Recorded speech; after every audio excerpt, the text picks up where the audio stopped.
brancos e que lá os mestiços são mestiços. É uma coisa ideológica, né? Isso é uma coisa absolutamente ideológica. Essas categorias, branco, negro, amarelo, são os 50 tons de cinza, tudo isso né? é uma construção, isso são resultado de uma construção sócio-histórica, não é algo dado pela realidade. Isso. Não existiu desde sempre. Começou a aparecer a partir dos chamados descobrimentos, quando os europeus começam a fazer. Europeus também é uma construção, africano, África, tudo isso é construção.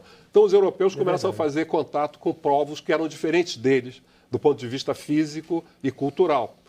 E numa época em que eles estavam com uma superioridade bélica, em função da pólvora, principalmente, tanto a bússola, que possibilitou as navegações, quanto a pólvora, que vieram do Extremo Oriente. É o começo do processo de globalização. E eles começam, então, a construir, primeiro, a ideia de que a humanidade era dividida em raças, porque se a gente pega a Bíblia, o Corão, o Torá, todos os livros antigos, quando se fala de raça, não se está falando de branco, negro, está se falando dos hebreus, está se falando dos gauleses, né? Era outra coisa.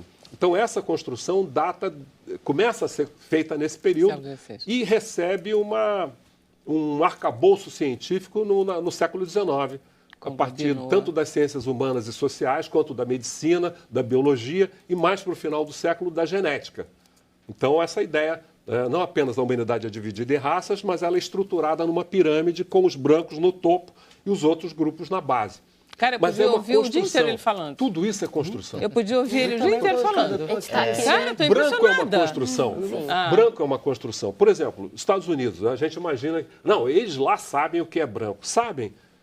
Irlandeses não eram considerados brancos. Italianos não eram considerados brancos. Judeus não eram considerados brancos. Não eram, não, né? O Carlos Alberto, não são, né? O maior massacre. Não são, né?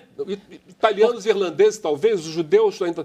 Nós vimos agora manifestações contra judeus lá em Charlottesville. Charlottesville o maior massacre étnico cometido nos Estados Unidos foi contra italianos, trabalhadores e imigrantes italianos que chegaram no porto de Nova Orleans. E foram milhares massacrados. O próprio filme do Spike Lee, do The Right Thing, que fala bastante dessa história do italiano ali. Sim. É uma família de italianos. Tem um filme, é um filme que você está falando? Do The Right Thing. Faça a coisa certa. Faça a coisa certa. Do Spike Lee. Do Spike Lee. Ali fala muito disso, dessa parte também dos italianos. E é interessante que mostra a relação dos italianos com os negros. Exato. É isso. Olha só, deixa eu ir para o intervalo. Quer dizer, contra a minha vontade. Vamos para mais um intervalo, a gente volta já já.